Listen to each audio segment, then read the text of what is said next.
There is a valley high in the mountains of northern Pakistan where 3 of the largest mountain ranges on the entire planet meet in a single place.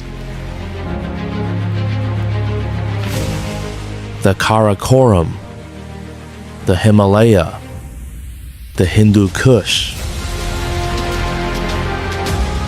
Nowhere else on Earth do these 3 titanic mountain systems converge within sight of each other. In that valley, a lake the color of liquid turquoise sits between barren gray cliffs, a lake that did not exist before 2010, born in a single catastrophic night when a mountainside collapsed and buried an entire river. In that valley, a 700-year-old fort still stands on a cliff above terraced orchards, the ancestral seat of kings who ruled this stretch of the Silk Road for centuries before Pakistan, as a country, existed at all. In that valley, people speak a language that linguists have never been able to connect to any other language family on the planet. Not a single confirmed relative anywhere in the entire history of human speech. And in that valley, in the middle of the 20th century, Western explorers returned home with stories so extraordinary that an entire myth grew up around this place. Stories of impossible longevity, of a hidden paradise tucked into the Karakoram, of a real-world Shangri-La. This is Hunza Valley.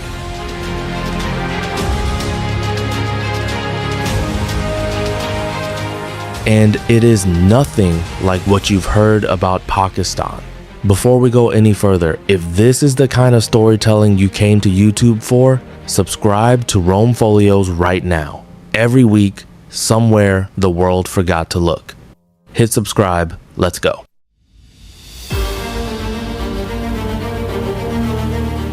Where 3 worlds collide, Hunza Valley sits in the far north of Pakistan, in the autonomous region of Gilgit-Baltistan, at an elevation that ranges from around 2,400 meters in its lower settlements to peaks exceeding 7,700 meters within view of the valley floor. Its geographic position is genuinely unique on a planetary scale. The Karakoram Range, containing 4 of the world's 14 peaks over 8,000 meters, runs directly through this region. The Western Himalaya extends into the same general area from the south and east, and the eastern reaches of the Hindu Kush Range approach from the west. Geologists consider this triple convergence, sometimes called the Pamir Knot, when including the nearby Pamir Range as a 4th contributing system, one of the most geologically dramatic and complex mountain junctions anywhere. On the surface of the Earth, the product of the same tectonic collision between the Indian and Eurasian plates that created the entire Himalayan mountain system, compressed and folded here into an unusually concentrated and dramatic configuration.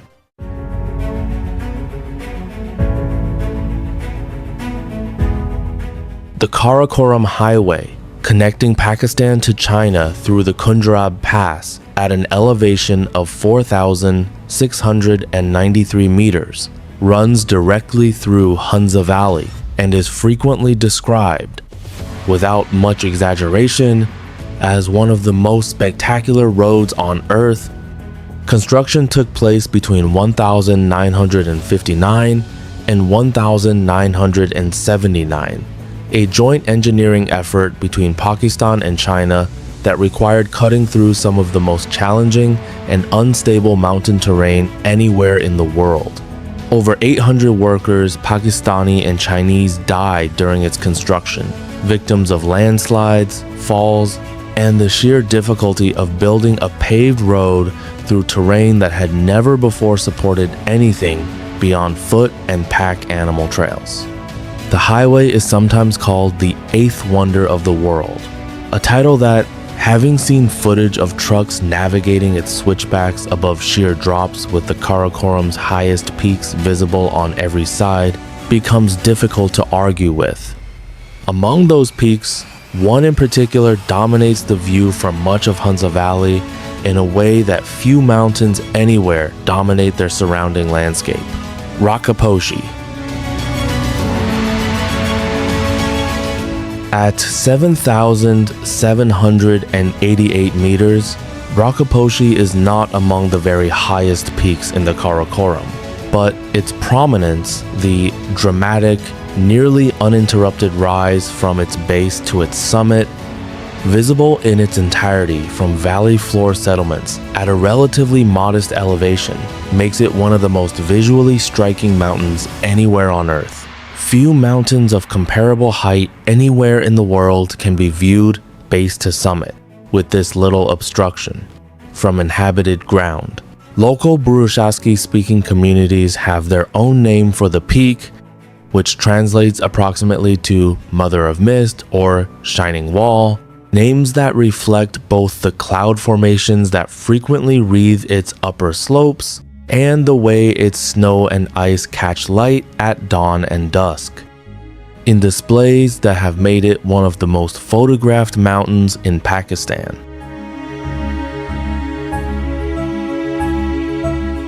The guardians of the Silk Road. For over 1,000 years, before any modern national border existed in this region, Hunza occupied a position of genuine strategic and economic significance, controlling a critical stretch of trade routes connecting Central Asia, South Asia, and China.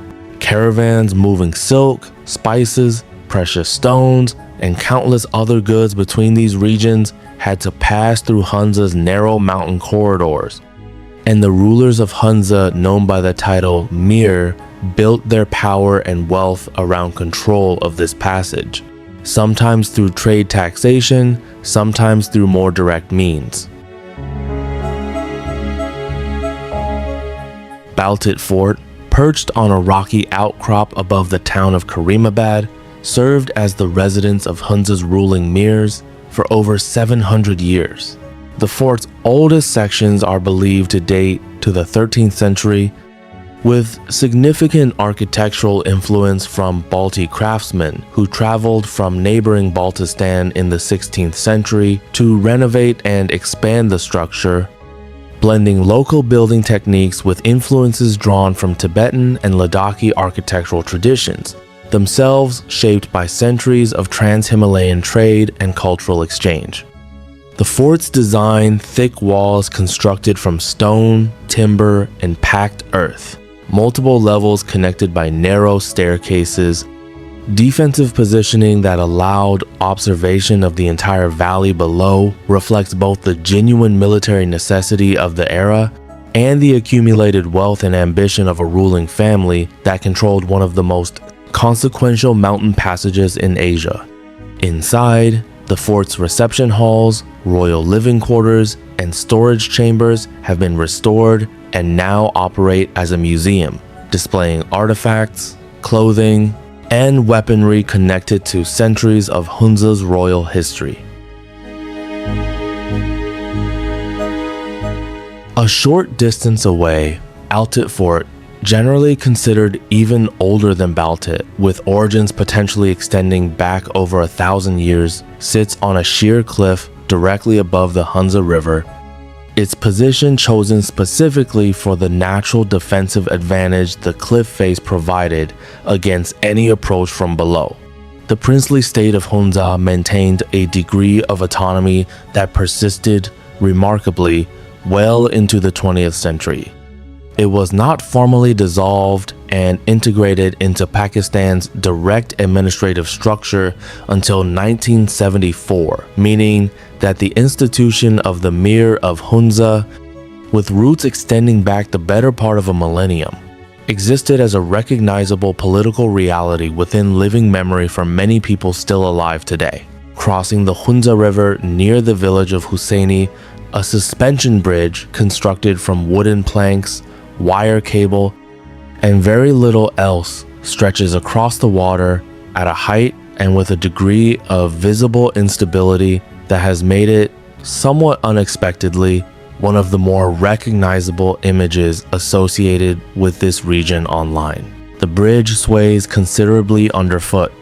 Some of the wooden planks are missing entirely, requiring careful navigation around the gaps. It remains, despite the construction of more modern alternatives nearby, in active use by local residents moving between settlements on either side of the river, a direct, physical connection to centuries of mountain infrastructure built with whatever materials were available, maintained through necessity rather than choice.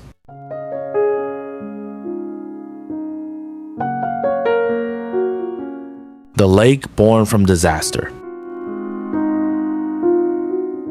On the 4th of January, 2010, a massive landslide occurred near the village of Atabad in Upper Hunza Valley. A section of mountainside, estimated at over 45 million cubic meters of rock and debris, collapsed without significant warning, burying the village below and completely blocking the Hunza River in a matter of minutes. 20 people died in the immediate landslide, but the more significant and longer-lasting consequence unfolded over the following months, as the blocked river had nowhere to go but up. Water backed up behind the natural dam created by the landslide debris, gradually flooding the valley upstream and submerging entire sections of the Karakoram Highway, along with homes, orchards, and agricultural land that had supported local communities for generations. By June 2010, the resulting lake stretched approximately 21 kilometers along the valley floor, reaching depths exceeding 100 meters in places, displacing thousands of residents and severing the Karakoram Highway's direct route, requiring goods and travelers between Pakistan and China to be ferried across the new lake by boat for several years until tunnels and a new bridge route could be completed around 2015. What emerged from this genuine humanitarian and infrastructure disaster was, almost paradoxically, one of the most strikingly beautiful bodies of water anywhere in Pakistan. Atabad Lake's water displays a turquoise and deep blue coloration that visitors consistently describe as appearing almost artificially vivid, a product of the specific mineral content suspended in the glacial meltwater feeding. The lake, combined with its considerable depth and the angle of sunlight reflecting off the surrounding barren gray and brown mountainsides.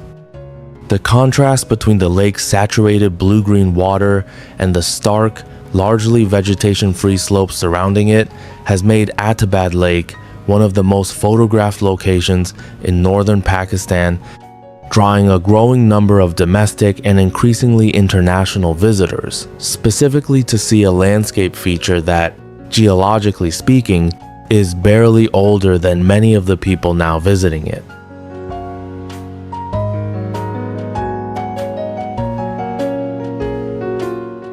Further north along the valley, near the village of Pasu, a formation of jagged, dramatically pointed peaks rises above the Hunza River in a configuration that has earned them the popular name Pasu Kones, or sometimes the Pasu Cathedral, for the way their multiple sharp spires resemble the towers of a Gothic cathedral rendered in stone and ice. The Pasu Glacier descends from higher elevations nearby, its blue-white ice visible in a tongue extending down toward the valley floor, one of dozens of glaciers throughout the Karakoram Range that collectively make this region, alongside the nearby Himalaya, home to more glacial ice outside the polar regions than almost anywhere else on Earth.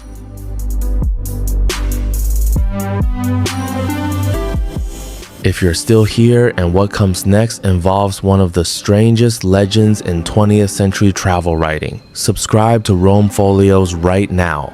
This is what we do. Every week, hit subscribe. The Legend of Longevity.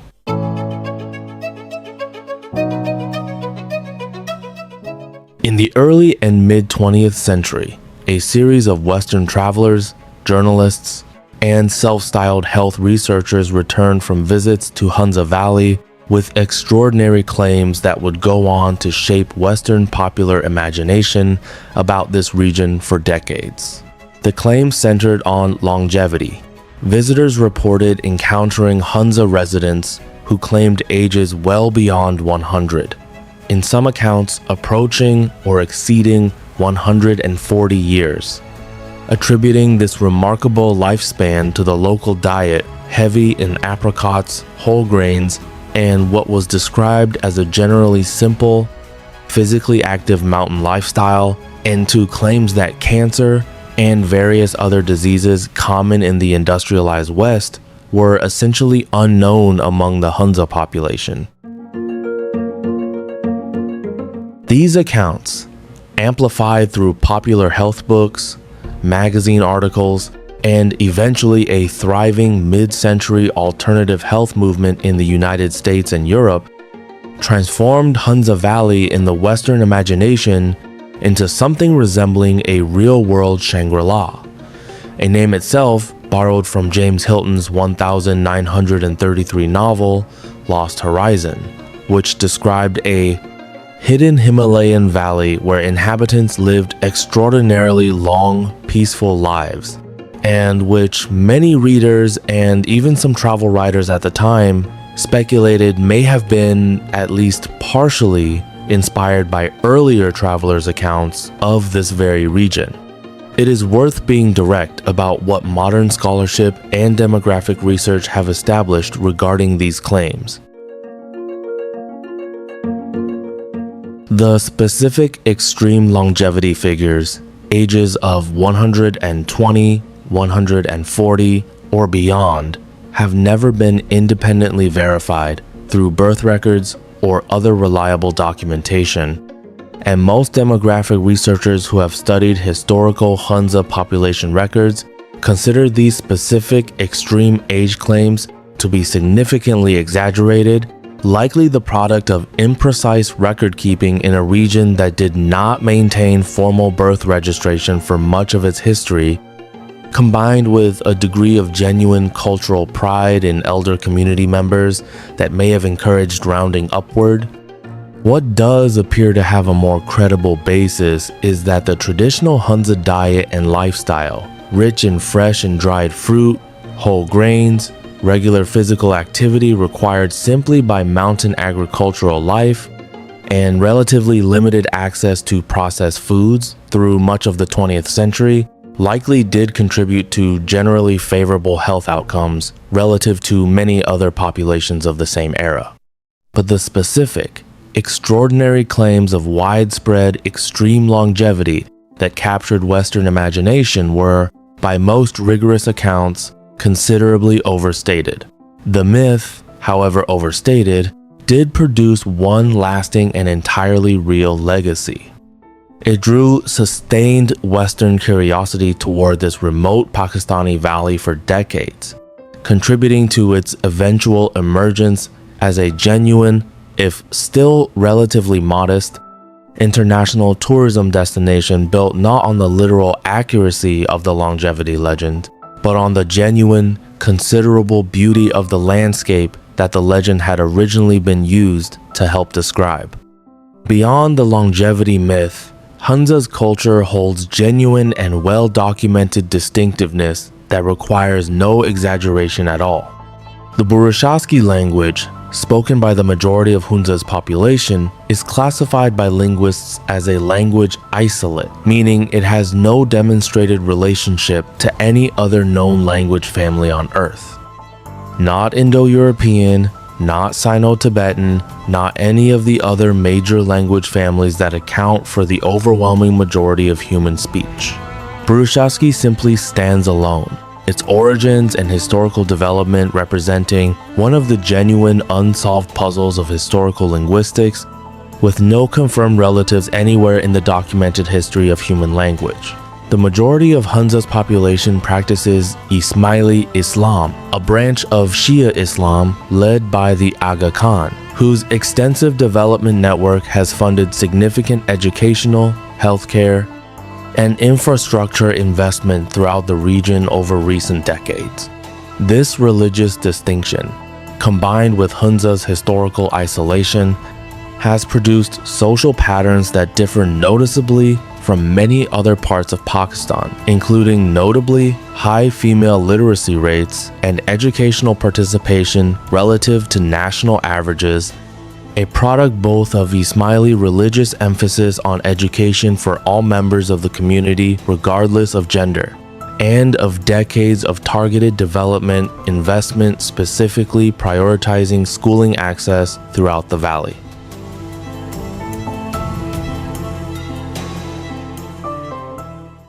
Life at the top of the world. Today, Hunza Valley's economy rests on a combination that would have been almost unrecognizable a century ago. Traditional agriculture, particularly the cultivation of apricots, for which the region has become genuinely renowned, continues alongside a rapidly growing tourism sector that has transformed in scale dramatically over the past 2 decades, as improved road access, growing international interest in Pakistan's mountain regions, and extensive social media coverage of locations like Adabad Lake and the Pasu Cones have drawn a steadily increasing flow of domestic and international visitors. Hunza's apricot orchards bloom in a brief, spectacular display each spring, transforming entire hillsides into clouds of white and pale pink blossom against the stark gray backdrop of the surrounding mountains. By summer, the same trees produce a harvest that local communities have processed for generations, using methods that remain largely unchanged. Apricots laid out to dry on rooftops throughout the valley, their bright orange color creating a distinctive visual pattern across village rooftops during peak drying season, eventually producing dried fruit that constitutes a significant part of both local diet and regional export economy.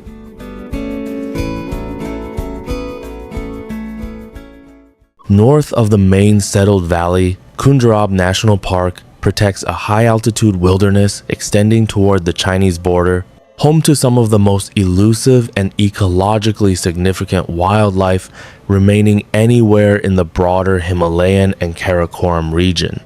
Snow leopards, among the most difficult large predators on Earth to observe in the wild due to their extreme rarity and exceptional camouflage, maintain a presence in the park's higher elevations, documented primarily through camera trap research rather than direct sighting. Marco Polo, sheep named for the Venetian explorer who documented the species during his historic travels through Central Asia in the 13th century, maintain populations within the park's protected boundaries, their dramatically curved horns among the largest of any wild sheep species on Earth. Himalayan ibex, another significant wild goat species adapted to extreme high-altitude terrain, share this same protected habitat, their populations representing an important prey base supporting the park's small but ecologically critical snow leopard population. In Hunza's villages and towns today, life increasingly reflects a negotiation between deeply rooted tradition and the rapid arrival of global connectivity. Smartphones and reliable internet access, increasingly available even in relatively remote settlements, have connected younger generations of Hunza residents to global culture and economic opportunity in ways their grandparents could not have imagined. Local guides increasingly build social media followings showcasing the valley's landscapes to international audiences, a modern continuation, in some respects, of the same curiosity that drew Western travelers and their longevity legends here nearly a century earlier, except now mediated through smartphone screens rather than printed travel journals.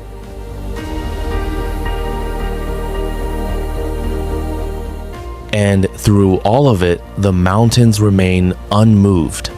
Rakaposhi still rises, snow-capped and immense, above the valley floor at dawn, exactly as it did when the first Mir of Hunza established his rule here centuries ago, exactly as it did when Silk Road caravans passed beneath its slopes, exactly as it will continue to do regardless of how the valley below it continues to change, Hunza Valley does not need an exaggerated legend about impossible longevity to justify the attention it deserves. The genuine facts are remarkable enough on their own. A place where three of the world's great mountain systems converge. A lake born from disaster that became one of the most beautiful bodies of water in Pakistan. A 700-year-old fort that sheltered a royal lineage longer than most modern nations have existed. A language with no known relatives anywhere on Earth. And a community that, whatever the precise truth of the old longevity myths, has built and sustained a genuinely distinctive way of life at one of the most dramatic geographic junctions on the entire planet.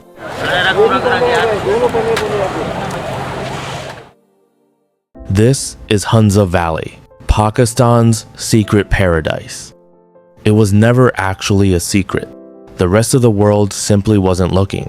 If this video showed you a side of Pakistan you didn't know existed, share it with someone who needs to see it too. Subscribe to Rome Folios if you haven't already. We go deep on the places the world forgot to look at every single week. And leave a comment. Did you know this part of Pakistan existed before today? I'll see you in the next one.